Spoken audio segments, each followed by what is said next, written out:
พี่น้องบ่แน่น้องมะนาวกับผัวขึ้นมาแต่งงานแต่งการแล้วบ่แน่อาจสิได้ไปเก็บกาแฟนํกันพี่น้องเอ้ยเนาะอันนี้สนับสนุนส่งเสริมเห็นดีนํดีใจนํแบบนี้น่ะสุดยอดเลยพี่น้องเอ้ยเนาะน้องเตอก็ถือว่าสุดและมื้อนี้ตัดสินใจไปหาเงินหาค่ำแล้วเนาะพี่น้องเอาโอเคพี่น้องสำหรับคลิปนี้ทุกคำก็ฝากไว้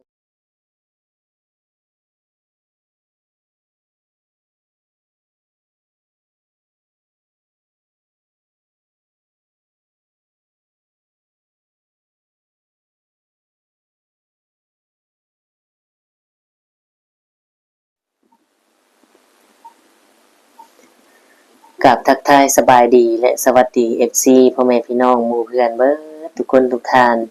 บ่ว่าสิเป็นพี่น้องฝั่งไทยฝั่งลาวหรือต่างประเทศ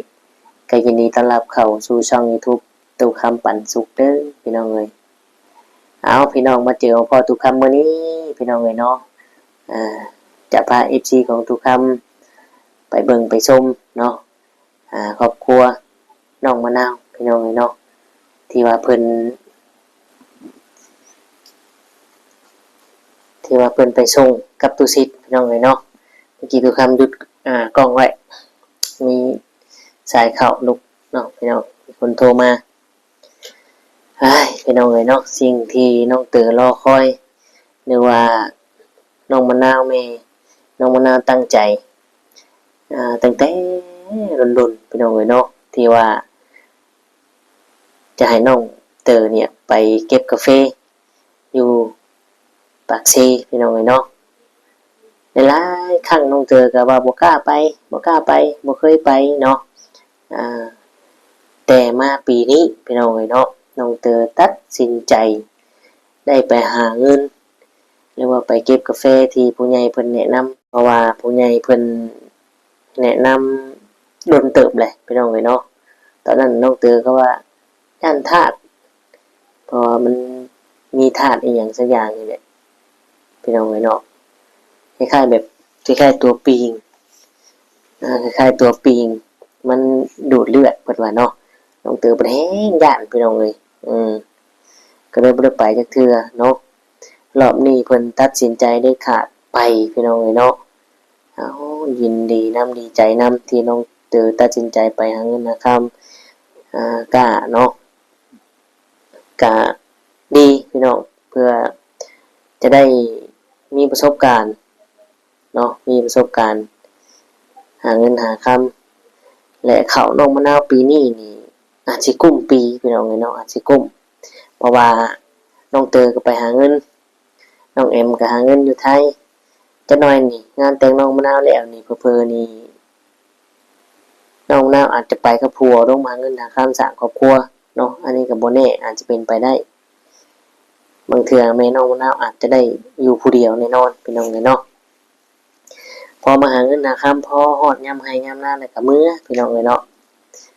เพื่อสิได้ลงไร่ลงนานี่ก็จักเดือนล่ะหาเงินเนี่ยได้อยู่แล้วปุ๋ยน้ำมันต้องได้พี่น้องเอ้ยเนาะซึ่งเฮาบ่ต้องขายข้าวไปซื้อน้ำมันซื้อเกลือไปเด็ดไปนัวเฮาหาได้เล็กๆน้อยๆเฮาก็ซื้อข้าวก็คือไว้กินอย่างเดียวเนาะนอกจากว่าเฮาหมุนเงินนำบ่ทันเฮาจำเป็นได้ก็ขายตุกคำเชื่อเลยว่าน้องมะนาวนี่หรือว่าครอบครัวน้องมะนาวเนี่ยสิบ่อึดข้าวเพราะว่ามันสิหมุนเด้มันสิหมุนได้เด้บัดนี้ตอนแรกมันทุนมันบ่มีแล้วมันหมุนบ่ได้เนาะได้ข้าวมาปีนี้30กว่าสอบก็อีหยังคือมันเข้าเบิดคือไปได้เบิ่งโน้ค่าน้ำค่าไฟค่าหันค่านี่ก็อยู่นำข้าวอยู่นำข้าวเบิดต้องเอาข้าวไปขายและในหมู่บ้านสังคมบ่ว่าสิเป็นงานดองงานบุญก็ไปช่วยไปร่วมงานก็ต้องได้ช่วยเนาะพี่น้องบ่มีเฮ็ดจั่งใดขายข้าวเห็นบ่ถ้าข้าวหลายก็ไข่เนาะพี่น้องอันนี้คือตัวคำตัวอย่างหรือว่าเป็นเรื่องจริงในสังคมในหมู่บ้านอยู่ตอนนี้เนาะพี่น้องเนาะพอน้องเต๋อไปเฮ็ดเวียกเฮ็ดงานมีเงินมีคำโอ้แม่โทรหาซอยดองหมู่กันเด้อฝากมาให้แหน่จักพันจักใดนี่ก็พอได้ใช้เนาะพี่น้องเนาะถือว่าเป็นเรื่องดีหลาย ถือว่าเป็นเรื่องดีที่น้องเตอตัดสินใจไปเฮ็ดเวียกเฮ็ดงานเนาะไปหาประสบการณ์สู่ชีวิตพี่น้องเลยตามลำพังลูกผู้ชายเนาะในบ้านนี้อยู่ที่ว่าน้องเตอไปนี่น้องเตอสิขยันหมั่นเพียรอดทนส่ำใดเนาะอ่าคนขยันเนี่ยไปอยู่ไสก็บ่อดตายเนาะบ่มีเงินน้อยไม่มีบ่มีเงินน้อยบ่ค่อยวาสนาที่เพิ่นว่าเนาะอ่าทำเบิดพี่น้องทุกคำกับบ่เลือกงานบ่มีเงินน้อยบ่ค่อยวาสนาอันใดที่เฮ็ดได้เฮ็ดอันใดที่เฮ็ดบ่ได้ก็บอกเพิ่นอันนี้เฮ็ดบ่ได้เด้อหาหมู่มาซอยได้บ่เนี่ยเราต้องแนะนำผู้ที่จ้างเฮาไปจังซี่เนาะคือว่าน้องเตอเราไปอยู่แล้วก็อาจจะค่อยแรกๆเนาะแรกๆอาจจะคิดฮอดบ้านพี่น้องเอ้ยแต่ว่าถ้าว่าน้องเตออยากมีหมู่ก็เว้ากับผู้จ้างนั้นหรือมาบอกหมู่ทั้งบ้านอยากไปเก็บกาแฟนำก็ให้เขาลงไปอยู่นำก็ม่วนอีกแบบนึงเนาะพี่น้องเนาะเผลอๆพี่น้องเตออาจจะได้เมียขึ้นมานำก็เป็นไปได้พี่น้องเอ้ยเนาะเพราะว่าออกไปสู่แดนไกลออกไปสู่สังคมแล้วก็รู้สึกตัวเองมีประสบการณ์เลี้ยงตัวเองกุ้มตัวเองหุ่มแล้วก็บ่แน่ได้พี่น้องเอ้ยเนาะเผลอๆน้องเตอนี่ไป1มา2ได้พี่น้องเอ้ยเนาะ เพราะว่าเราก็เป็นหนุ่มแล้วพี่น้องเอ้ยปีนี้ถือว่าสุดยอดเนาะการตัดสินใจตกมาปีนี้ชีวิตก็รู้สึกว่าจะดีขึ้นบ่พี่น้องดีขึ้นแน่นอนเนาะถึงแม้ว่าเรื่องที่ผ่านมามันจะเกิดความเข้าใจผิดกันเล็กๆน้อยๆก็เป็นเรื่องธรรมดาเนาะพี่น้องแต่ว่าปีนี้นะรู้สึกว่าสิดีขึ้นอยู่เนาะเข้าก็30กว่าสอบก็ซ้ำปีกายนี้เนาะแต่ว่าปีกายนี้เนี่ยเฮ็ดแต่ข้างนอกที่ทุกคำเฮ็ดให้เนาะเฮ็ดให้แต่ข้างนอกแล้วก็ได้หลายกว่าปีนี้เนาะแต่ว่าปีนี้ข้างในก็เฮ็ดข้างนอกก็เฮ็ดเนาะกันยังได้ซ้ำที่ทุกคำเฮ็ดให้ก็ถือว่าโอเคเพราะว่าเพิ่นจ้างเอานำเนาะกับหญ้าขึ้นลายพี่น้องเอ้ยก็ถือว่าดีเนาะถือว่าดีปีนี้และน้องมะนาวก็ได้ผัวแต่งงานมีเงินมีคำนี่แหละปีนี้ถือว่าดีหลายเนาะและปีต่อๆไปหวังว่าน้องเพิ่นจะสร้างครอบครัวได้ดีเนาะมีเฮือนมีบ้านมีรถขี่คือหมู่พี่น้องเอ้ยเนาะมีรถจักรคันนึงไถคันนึงอยู่แบบพอเพียงก็ได้แล้วพี่น้องเอ้ยเนาะถ้าว่าผู้ใดบ่ไปตามสังคมไปตามหมู่ไปนำหมู่ผู้ที่เพิ่นมีเนาะพี่น้องเนาะทุกคนน่ะเกิดมาผู้ใดก็อยากอยากมี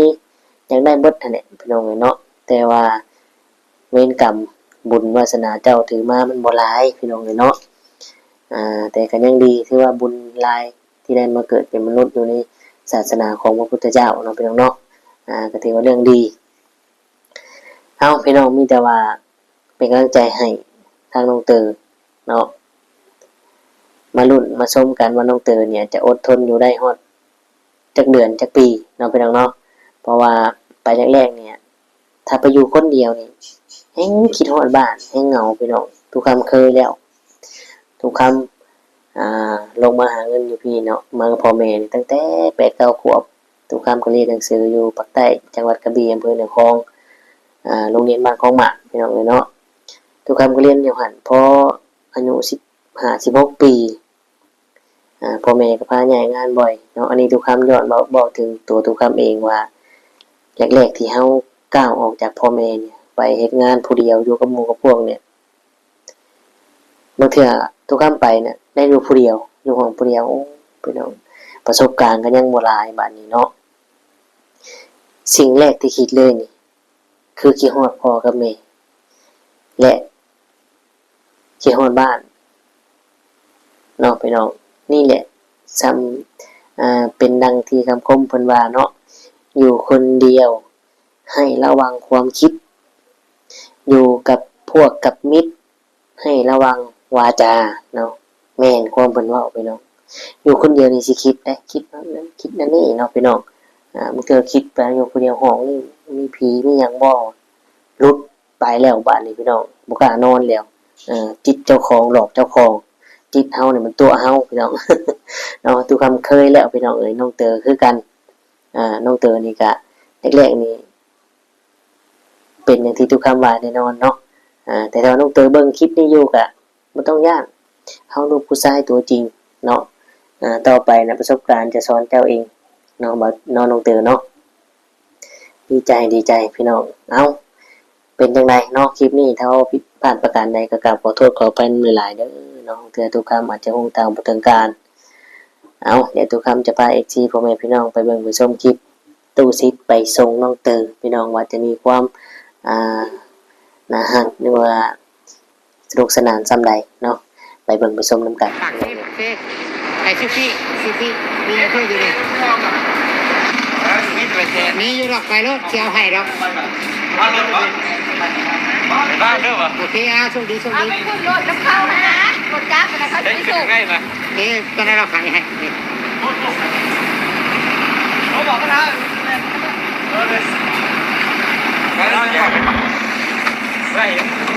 เหยียบแล้ว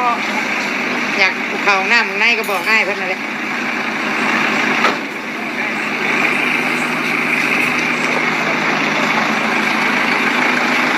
นี่บ่นั่งอยู่บ่นี่นั่งอยู่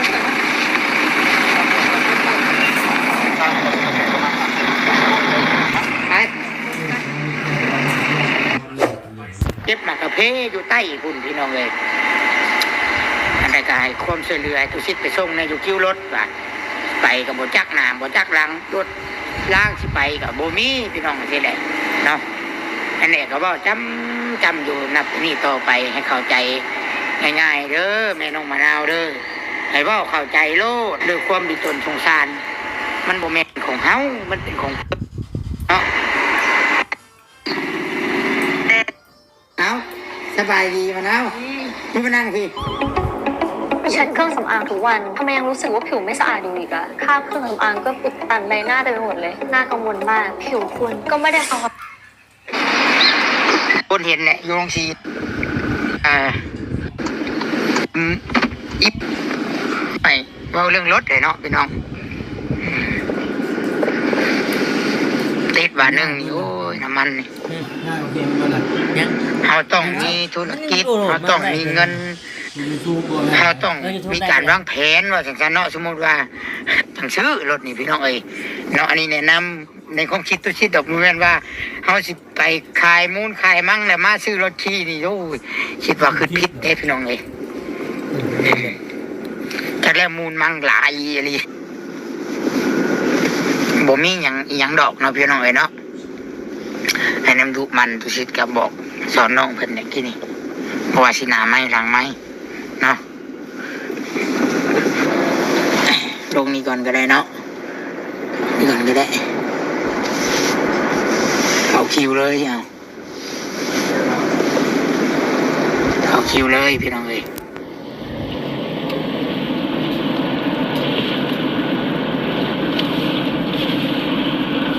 จอดอยู่ในไปเลย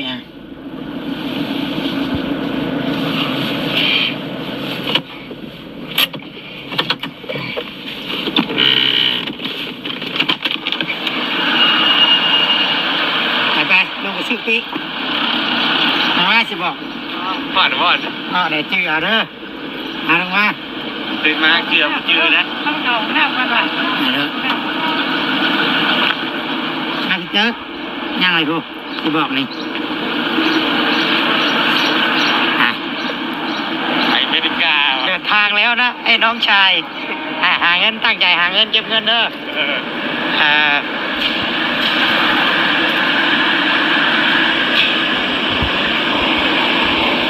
นี่เอาพี่เจอนี่บอลนี่บอลชื่อปี้เด้อปากเซ่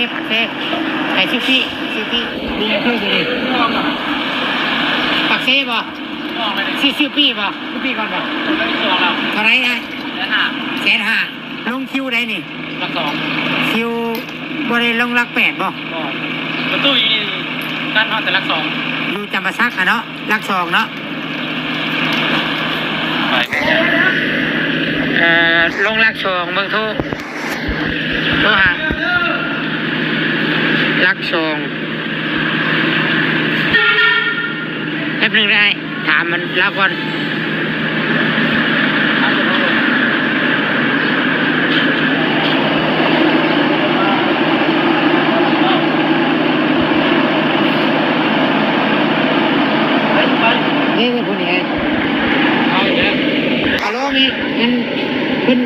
รถ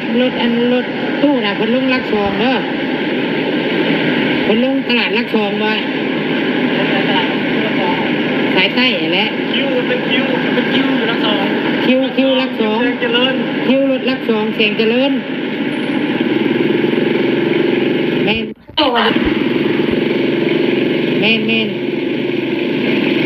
ถูกป้ายรถเพิ่น6899แม่น รถออกระวังนะเลย อันจ่ายเงินให้เพิ่นเลยครับ ใช่ จ่ายให้เพิ่นให้อ้ายเพิ่นน่ะ ใช่ แสนห้าอันนี้อ้ายขึ้นคันนี่เด้อ มีเงินอยู่ว่าดีกว่าไปห้างกับที่เสียหาย แสนห้านี่อ่ะให้จ่ายให้เพิ่น แพงทุกเนาะ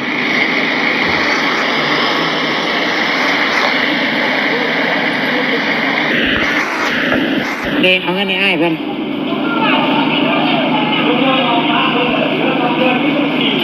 เอา เอา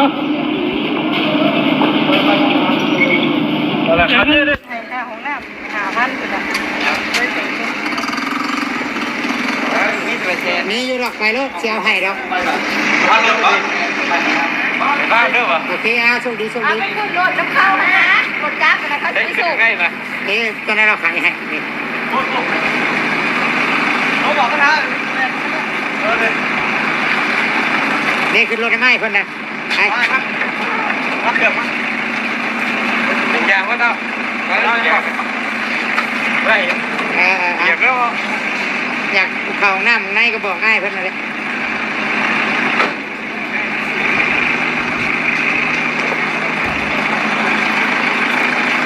นี่บ่นั่งอยู่บ่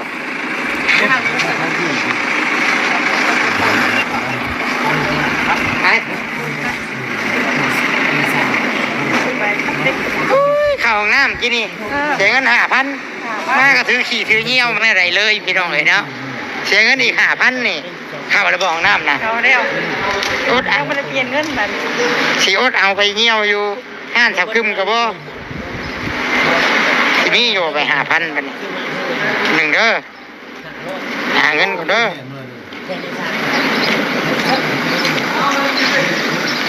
หาเงินก่อนแป๊บนึงโทรหาแม่นี่กับเพิ่นโทรมาเอาลงว่าจะได้ลูกคิวรถลัก เป็นแนวใดพี่น้องหลังจากที่ได้เบิ่งได้ชมคลิปคิดว่าแนวใดเนาะ FC พ่อแม่พี่น้องออกความคิดเห็นว่าน้องเตอเนี่ยจะได้อยู่ปากเซกี่เดือนเนาะพี่น้องเนาะเงินติดตัวไป500,000คือว่าพี่น้อง500,000แต่ก็กุ้มอยู่ดอกเนาะกุ้มอยู่เพราะว่าคิดอยู่น้ำเพิ่นเบิดเด้เอ้ยมาส่งเนาะพี่น้องเอ้ยมาส่งแม่บ่ได้มาแม่เขาครัวอยู่ดูหน้าเพิ่นว่าเนาะทางน้องมะนาวว่ามีแต่น้องมะนาวพี่น้องเอ้ยเนาะออกหน้าออกตานำบ้านนำเมืองมีแต่น้องมะนาวพี่น้องที่กะเนาะไปหาตู้ชิดก็มีแต่น้องมะนาวสีขาวสีดำก็ซ้ำเสาหลักหรือว่าซ้ำหัวหน้าครอบครัวเลยแหละพี่น้องน้องมะนาวนี่เนาะแถมพออยู่กับลูกกับผัวนี่ก็จักควบอีกพี่น้องจักควบน้องมะนาวนี่จักควบหูเบิดพี่น้องเลยเนาะแล้วก็เป็นคนซื่อๆเว้าตรงๆเว้าต่อหน้าเลยบ่ได้อ้อมค้อมนับหลังไปเนาะน้องมะนาวนี่เอ้าพี่น้องบ่แน่น้องมะนาวกับผัวขึ้นมาแต่งงานแต่งการแล้วบ่แน่อาจสิได้ไปเก็บกาแฟนํกันพี่น้องเลยเนาะอันนี้สนับสนุนส่งเสริมเป็นดีนํดีใจนํแบบนี้น่ะสุดยอดเลยพี่น้องเลยเนาะน้องเตอก็ถือว่าสุดและมื้อนี้ตัดสินใจไปหาเงินหาค่ำแล้วเนาะพี่น้องเอาโอเคพี่น้องสำหรับคลิปนี้ทุกคำก็ฝากไว้ซั่นนี้เนาะขออนุญาตลำลาพ่อแม่พี่น้องไปละบัดนี้พี่น้องเลยเนาะเอาขอบคุณหลายๆเด้อ FC พ่อแม่พี่น้องที่มาเบิ่งมาชมกดไลค์กดแชร์ให้และกด Subscribe กดติดตามเนาะแล้วก็สำคัญห้ามกดข้ามโฆษณาพี่น้องเลยเนาะเพื่อให้ทุกคำมีรายได้เด็กๆน้อยจาก YouTube แน่พี่น้องเลยเนาะเอาทุกคำก็คือสิได้กล่าวคำว่าสำบายดีและสวัสดีครับ